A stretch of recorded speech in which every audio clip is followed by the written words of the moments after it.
But not shameless.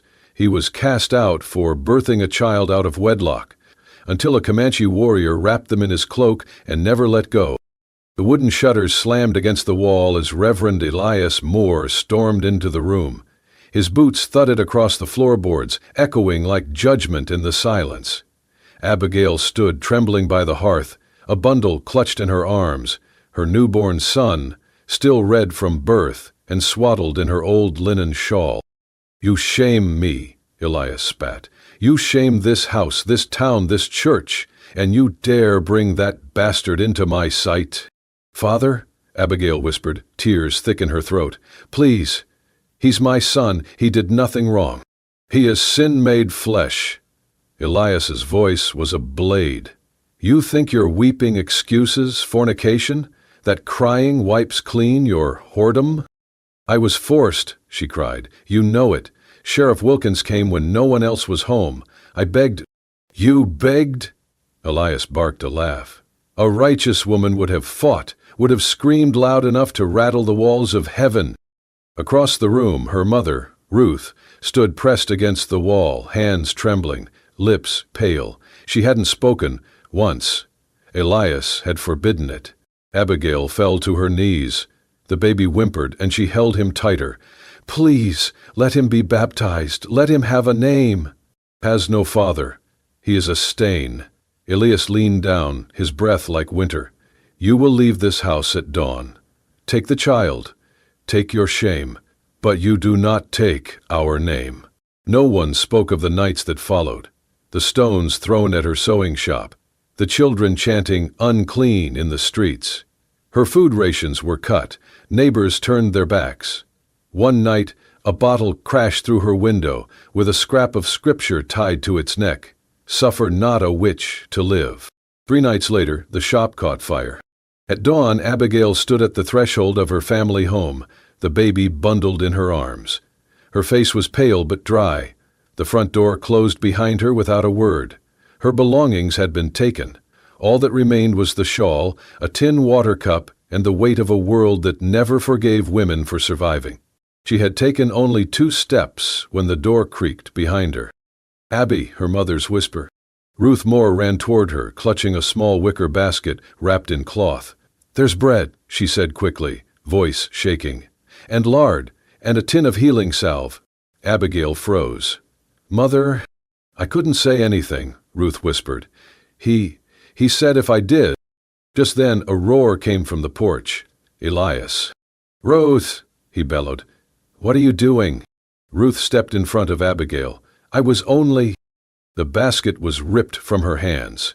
Elias flung it to the ground, bread scattering in the dust. He struck Ruth across the face with the back of his hand. She fell hard, lips bloodied, and he grabbed her by the hair, dragging her toward the door. "Take your filth and go," he shouted to Abigail, "and no, you are no daughter of mine." Abigail stood frozen, the baby crying softly against her breast. She looked down at the smashed bread, at the healing salve now buried in dirt. She saw her mother's eyes, red with pain, pleading. Ruth was pulled back into the house, the door slammed, and the sound of a belt snapping filled the air like gunfire. Abigail did not scream. She adjusted her son in her arms. Then she walked, past the basket, past the porch, past the memories. She did not look back until the house was far enough that her father's voice could no longer be heard, but close enough that she could still see the smoke from the chimney curling into the morning sky. She whispered to her child, "You will never know this place, and I will never let it know you." And then she kept walking, the dust of the road mixing with her tears, her feet unsteady but forward-bound. She had been cast out, but she still carried a name no one could take. Mother. The woods were cruel at night. Abigail staggered between gnarled trees, the infant pressed tight to her chest. Her arms ached, her legs trembled. Her dress, already threadbare, clung to her with sweat and cold. Leaves crackled beneath her bare feet. Somewhere in the distance, a wolf howled. Another answered. She flinched and spun, eyes darting. The child whimpered. Her heart pounded like a war drum. She needed water, food, shelter, anything. She had followed no path, just the vague instinct to stay hidden, away from roads, away from people. But the forest was darker than she had imagined. Its shadows felt alive. Her foot caught a root. She pitched forward and scrambled to her knees, clutching the baby. He cried out, sharp and sudden. Abigail pressed his head to her shoulder, rocking him desperately. "Shh, shh, it's all right, it's all right." But it was not. Nothing was. Her lips were dry. Her breath came in gasps. She saw a thick-limbed pine tree with low branches. Maybe if she could climb, rest high up until morning. She hoisted herself up. One hand found bark, the other held her son. She used her knees to balance. Just a little higher. The bark slipped beneath her fingers. She fell. The world flipped. The baby screamed. Her back struck earth. Her head cracked against a stone. The stars above swirled, fractured. Her vision narrowed to a slit. Pain seared her skull. The baby was still crying, but farther now. Was she losing him? Losing herself? She slipped into black. Then light. Not bright, not holy.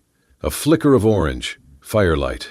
A figure stood some yards away, cloaked in shadow and smoke. A man, tall and still, a knife strapped at his side, bow slung over his shoulder.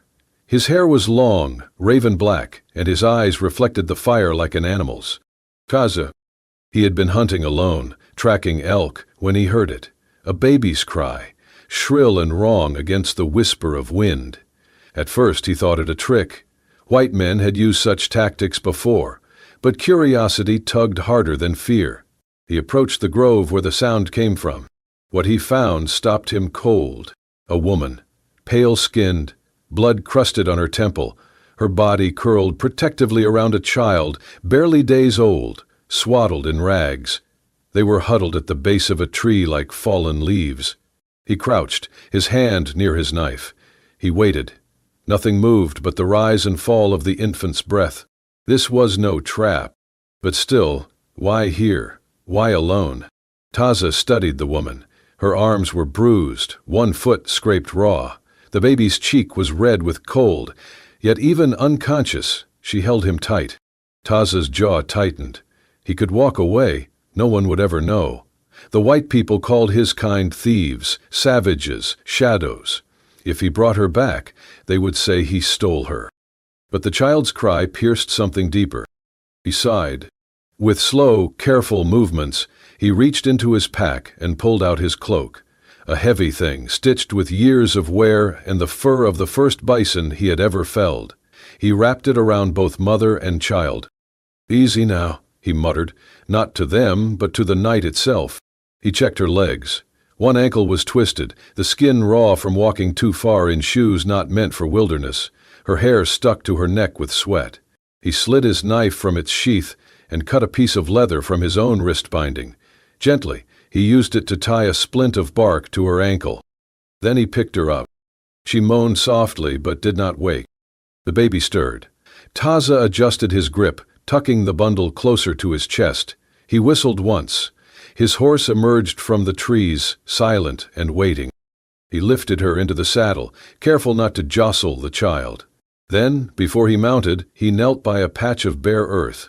From his satchel he pulled a small twig, forked, smooth, and tied a black feather to it with a strip of sinew. He planted it upright in the soil, whispering something in his language. "Here is a sign," gestured to the Earth Mother. "I bring life not of my blood. I ask your permission to shelter them." Only then did he mount the horse and turn toward the hidden path that led to his shelter, deep in the folds of stone where the wind did not bite and the night did not reach. He did not know her name, but he would not let her die. Not tonight. Abigail awoke to the rustling hush of pine needles and the scent of wood smoke. Her eyelids fluttered open. The world was dim, soft, unfamiliar. She lay on a pallet of animal hides beneath a roof of bound branches and stretched rawhide. The walls of the shelter curved around her like a hollowed nest. It was warm, almost tender. Her heart jerked. Where was she? Then, soft breath close by. She turned and saw him, her son, curled beneath a stitched buffalo hide, cheeks flushed from sleep. He stirred, yawned, and nestled closer. Memory slammed back like a door in the wind. Dark woods, the fall, firelight, a figure, and then nothing. She sat up too fast. Pain lanced through her ankle, bandaged and braced with bark. She winced. Suddenly, the shelter's opening darkened. A figure stepped inside. Abigail's breath caught. The man from the forest. The one who had found her. He was taller in the light, wide-shouldered with a quiet gravity. His black hair was braided with red beads. A bone knife hung at his side, but he made no move toward it. He knelt without speaking and placed a bowl of water near her. Then, with the same care, set down a bundle of fresh berries, dried meat, and something wrapped in leaves. Medicinal, perhaps. She stared, stunned. I don't understand," she whispered. But he said nothing, not even a nod. When he looked into her eyes, it was not with hunger or threat, but with something closer to stillness. Recognition, maybe. A mirror, not a knife. And then he stood and turned, ducking back out of the shelter without a word. Abigail scrambled for a stick lying nearby, gripping it like a weapon. Her son whimpered. She hushed him and crawled to the shelter's entrance. Through the cracks in the wall, she saw the man tending a fire outside, preparing what looked like a poultice over hot stones. She did not wait. Gathering her son, she slipped out through the back of the shelter, stumbling into the cold air. The woods loomed again, and fear twisted her gut. She hobbled as fast as she could into the brush, her ankle throbbing. She made it perhaps 100 yards before her foot caught in a root. She fell hard, clutching the baby close. Branches cracked nearby. She froze. He was there, not running, not angry. He simply stood, watching her, waiting. Abigail pushed herself up, shaking, and hissed, "Don't touch us." But he never moved. After a long pause, he knelt, picked up the berry pouch she had dropped, and placed it gently on a rock beside her. Then he turned and walked away, back toward the shelter, his back exposed. Unthreatening. He was giving her a choice. That night she stayed, not in the shelter, but curled at the tree line, too afraid to sleep, too tired to keep watch. The baby cried softly. She had no milk left. Her skin felt hot, her tongue dry. Near midnight, she stumbled toward the stream she had glimpsed earlier, hoping to soothe the fever spiking in her head. She never saw the snake. Its strike was silent. Pain bloomed sharp in her calf, burning like fire under skin. She screamed, and then he was there. "Taza." He dropped to her side, tore the cloth from her leg, found the wound. Without hesitation, he pressed his mouth to the bite and drew the poison. He spat blood into the grass, again and again, working swiftly. Then he crushed the same herbs she had seen earlier and packed them into the wound. Abigail sobbed, half from pain, half from disbelief. He lifted her in his arms, took her back to the shelter. She was barely conscious. He placed her down gently, covered her, then took the child and held him close against his chest, warming him as the mother shivered. Taza sat by the fire the rest of the night. He did not sleep, did not speak. He only watched the flames, one hand resting on the child, the other brushing sweat from Abigail's brow. In the early light, Abigail stirred. Her vision cleared. And there he was, kneeling beside her, eyes heavy with fatigue but unblinking. Her gaze met his. For the first time, she did not look away. The days stretched longer, warmer. Time blurred into the hush of pine needles and smoke. They spoke no common tongue, but somehow Abigail and Taza began to speak anyway. It started with hands. One afternoon, while the child napped beside a ring of sunlit stones, Abigail pointed to herself and mouthed, "Abigail." Then, slowly, she gestured to the baby, placed her hand over her heart. "Samuel." Taza watched quietly. After a moment, he picked up a piece of river stone and began to scratch on a flat slate near the fire.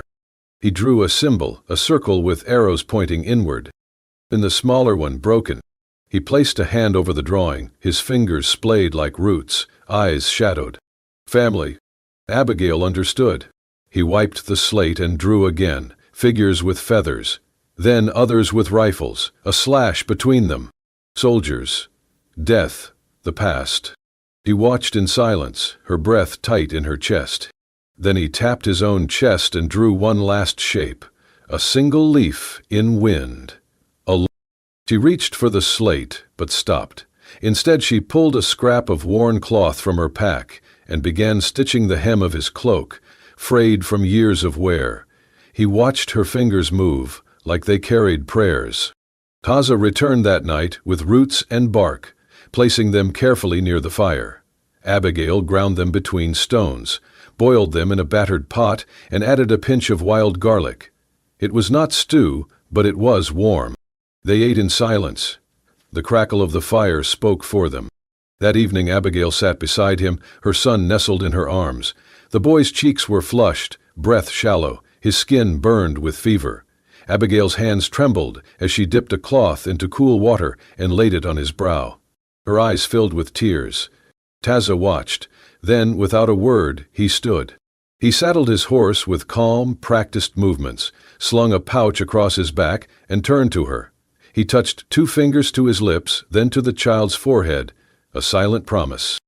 Then he rode into the woods like smoke, vanishing between the trees. Abigail waited. Hours passed. The sun fell. The baby whimpered in her arms. She whispered lullabies that broke under her breath. The wind howled. She watched the fire die low. She did not sleep. By dawn, hoofbeats stirred the air. Taza returned. His face was drawn, eyes hollow from exhaustion. Mud streaked his boots. His hands clutched a bundle of herbs wrapped in doe skin, leaves and roots with a dark red vein running down the spine. He knelt and placed the bundle before her. Steam rose as they boiled the leaves. Taza held the baby gently upright while Abigail spooned in the bitter tea, drop by trembling drop. The child sputtered, cried, drank. And then, quiet. The fever broke at dusk. Abigail collapsed beside the boy, her hands over her face, weeping into her palms. Taza stood watch all night. Later, as she prepared fresh bandages, she noticed a tear in the fabric of his shirt. She reached for it instinctively, then paused. Taza didn't flinch. She slid the cloth from his shoulder. A long, jagged scar slashed across his skin, like lightning frozen in flesh, old, healed, but angry. She touched it softly. "Who did this to you?" she whispered. He looked up at her, then at the sky. Silent. Then he pointed, slowly, upward. Abigail's breath caught. Taza shook his head. He pointed again. To the wind, the sun, all of it. The world. She understood. The world had done this. Life, men, violence stitched into the earth. She did not ask again. Instead, she pressed the bandage to his shoulder, careful, firm. He did not look away. When she finished, she rested her hand over the healed wound, and for a long time they simply sat, 2 souls with torn pasts, quietly sharing breath. That night the fire burned steady, not for warmth, but for belonging. The rains came with no warning. It began as a low grumble across the plains, a ripple in the gray sky above the trees. Abigail had just finished feeding the baby, now gurgling in her lap, when the first drop struck her cheek. Taza looked up, nostrils flaring. He stood slowly, eyes scanning the horizon. "Sundowney," he murmured. "Thunder's breath." Within moments, the sky tore open. Rain lashed through the forest, drenching everything. The canvas of the lodge sagged, weighted by water. Wind howled through the trees, pulling at the stakes, snapping branches like dry twigs. Abigail clutched the baby to her chest, wrapping them both in the wool blanket. The little one whimpered, frightened by the storm. Taza rushed inside, soaked and mud-streaked. Without a word, he pulled the broken support beam to his shoulder and held it up, his back bent low, shielding them with his body as the storm roared around them. Lightning cracked above. The world flashed white. The lodge began to cave. Taza let out a low shout, not of fear, but command. "Down!" he ordered, and Abigail ducked, curling around the baby. The next moments blurred. Wind, rain, Taza's arms braced above them, then silence. Only the dripping of rain on wet earth. The shelter had collapsed, but they were safe. Later, After the storm passed, Taza led Abigail and the child to higher ground. He found a small glade, ringed by sturdy trees. Then he went to work. For days he built. This time not a lodge of animal hide and sapling poles, but one of stripped cedar and pine. He shaped beams with his own hands, notching joints with flint, lashing them with sinew and bark rope. The roof he covered with bark tiles and moss. Inside he laid stones for a hearth. When it was done, Abigail stood at the threshold, her arms cradling the child. The sunlight streamed through the spaces between wood slats, catching in the golden fuzz of the baby's hair. She looked around, at the beams, the fire pit, the dried meat hanging near the back. "This is not just a home," she whispered. "It's where I was born, again." Taza didn't speak, but he met her eyes, and something unspoken passed between them. Gratitude, perhaps, or understanding? A shared breath. That night they sat by the fire. Abigail had used the last of the charcoal to write on a flat stone. She showed it to him. "Hope," she said, pointing to the baby. "Her name is Hope." Taza repeated it slowly, testing the shape in his mouth. His accent curled the word, made it something new. "Hope," he said again. Then he took a piece of coal and drew the letters beside hers.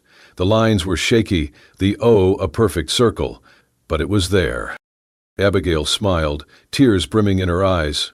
In the days that followed, he taught her to fire an arrow, to strip bark for tea, to use flint to keep flame even when the rains came. She showed him how to shape letters, how to fold cloth into a cradle, how to laugh without fear. They didn't need many words. They had survival, they had fire, they had hope. The sound of hooves shattered the quiet of the meadow. Abigail straightened from the patch of wild rye she had been gathering, sweat on her brow, a bundle of stalks in her arms. Across the field, Taza paused, his hand still on the blade he used to harvest. He looked toward the ridge. Dust. Figures. Riders. Abigail's heart seized in her chest. She clutched the baby closer. Hope was slung against her hip in a cloth wrap, dozing from the warmth. Taza's posture changed. He did not move toward his bow. Instead, he reached for the child. Abigail handed Hope to him without a word. He stood between her and the approaching riders, a shadow against the sun. They came fast, 6 men, their horses frothing, eyes sharp. At the front rode the deputy, Thomas Crawley. His uniform was dust-caked, his badge dulled, but his sneer was unmistakable. Behind him were townsfolk, men she recognized, men who had watched the church burn and never lifted a hand. "Well, I'll be damned," Crowley said, pulling his horse to a halt. "Look what the savages dragged in." One of the men behind him spat, another cocked his rifle. "Miss Moore," Crowley called mockingly, "we've come to rescue you. That wild dog take you against your will, or were you always planning to shack up with a redskin?" Taza said nothing. He kept Hope close, one arm a shield across the bundle. Abigail stepped out from behind him. "I am not going anywhere," she said, voice steady despite the fear rising in her. "Lady," one of the riders said, dismounting, "he's got you brainwashed. You do not know what you're saying. You're not safe here." Another reached for her arm. "Come on now, let's not make a scene." His grip was firm, tugging. She jerked free, stumbling back. "Let go," she shouted. Taza stiffened, but still did not draw a weapon. Crowley slid from his saddle, moving in closer. "What did he do? Fill your head with savage nonsense? Did he hurt the baby? Tell us the truth, Abigail, we'll believe you." "No, you won't," she snapped. "You never did." "Excuse me?" His hand hovered near his belt, where a pistol gleamed. "I told the truth before, and no one listened, no one believed me when I screamed in the dark. Not my father, not the church, not the men who claimed to be righteous." Crowley's face darkened.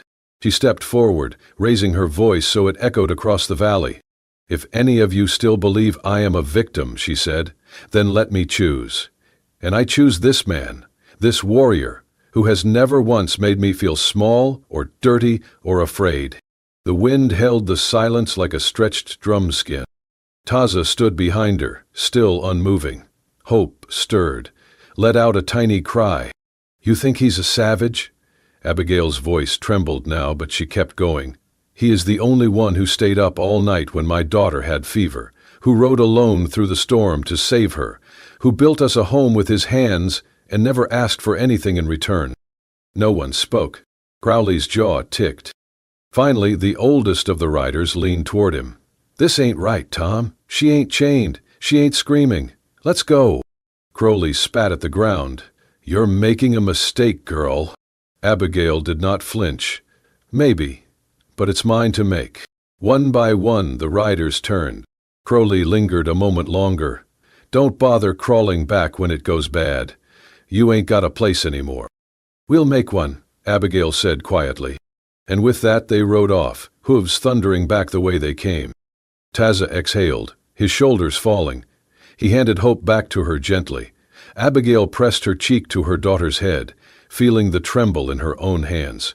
Taza's palm rested lightly on her back. They stood in the quiet that followed, a family the world refused to accept, and yet still standing. The valley Taza brought them to was cradled between two hills, like a secret cupped in gentle hands. No roads reached it, only a winding deer path and the whisper of wind through tall grass. Here the sun rose over mist, and each morning brought the rustle of wild birds and the echo of a life that did not need permission to exist. Abigail stood beneath the overhang of their new shelter, arms wrapped around Hope as she nursed. The little house was nothing more than logs, clay, and thatch, but it held them safe. A small garden grew behind it, beans curling up wooden stakes, squash leaves spreading wide like protective palms. Nearby, a line of fish dried in the breeze, and a rabbit stew simmered over the coals. Taza moved with quiet efficiency. He dug irrigation ditches from the stream, built a smokehouse, laid traps in the woods. He carried Hope without hesitation, and always placed her where the sun could warm her face first thing in the morning. One day, he carved a smooth stone from the river, and etched into it, "Hope, born of fire and moonlight." When Abigail asked why those words, he answered, "Because fire is how she survived. Moonlight is how I found you." They spoke more now. His English was rough, hers limited in Comanche, but between them bloomed a language of shared glances and gestures. He taught her to dry herbs, tan hides, make arrows. She showed him how to twist string from cattails and mend seams with invisible stitches. Hope grew stronger each week, giggling at the chickens, chasing butterflies with clumsy hands. But peace was never a permanent visitor. It began with the scent, faint at first, like roasted wood far away. Taza stood at the edge of the hill, nostrils flaring. He muttered a word Abigail did not understand. "Fire?" she asked. He nodded. "South wind brings it." By nightfall, the smoke had thickened. Trees whispered of danger in the way they swayed. Taza packed a satchel with food, water, and wrapped Hope against his chest. They evacuated the animals, covered the garden with soaked hides, and dug a shallow trench around the home. Still, the flames came, flickering on the distant ridge like orange ghosts. When the fire hit, it came with a roar. Ash fell like snow. Taza saw the neighbor's shed collapse under burning branches. Through the smoke, he heard a child scream. "No," Abigail gasped. "There's no time, Taza." But he was already running. He found the child, a boy no older than 5, curled beside a stump, coughing, too afraid to move. Taza grabbed him and bolted, but a falling limb caught his shoulder, sending them both tumbling. With blood in his eyes and the boy clinging to his neck, he stumbled back through the choking dark. Abigail had not stayed still. She had built a shield of wet blankets across the front of the house, doused the walls with beryl water. When Taza collapsed near the porch, she pulled the boy away and dragged Taza's heavy frame into the cabin, slamming the door against the heat. The next hours passed in blur and heat. Abigail soaped cloths, pressed cold water to his burned skin, kept Hope and the boy tucked in the root cellar with buckets of damp earth. When the fire finally passed, the valley was scorched, but their home still stood. Taza drifted in and out of consciousness for 2 days. On the third morning, Abigail sat beside him, rewrapping the bandages with trembling fingers.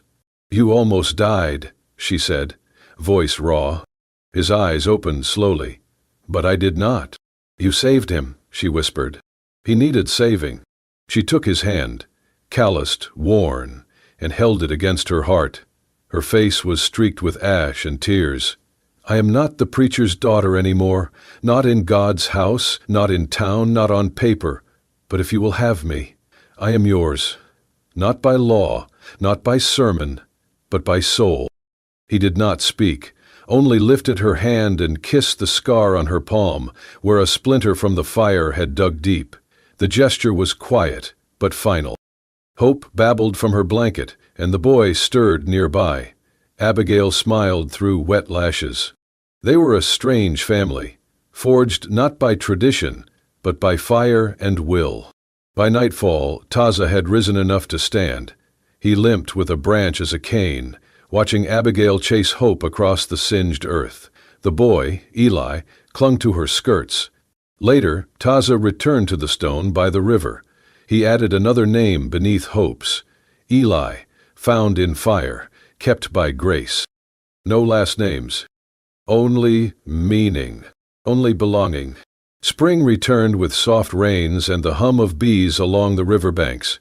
The land around their valley pulsed with new life. Buds on the cottonwoods, deer tracks in the mud, the call of birds returning to old nests. And with the season, something deeper took root among the three who had carved a home from exile.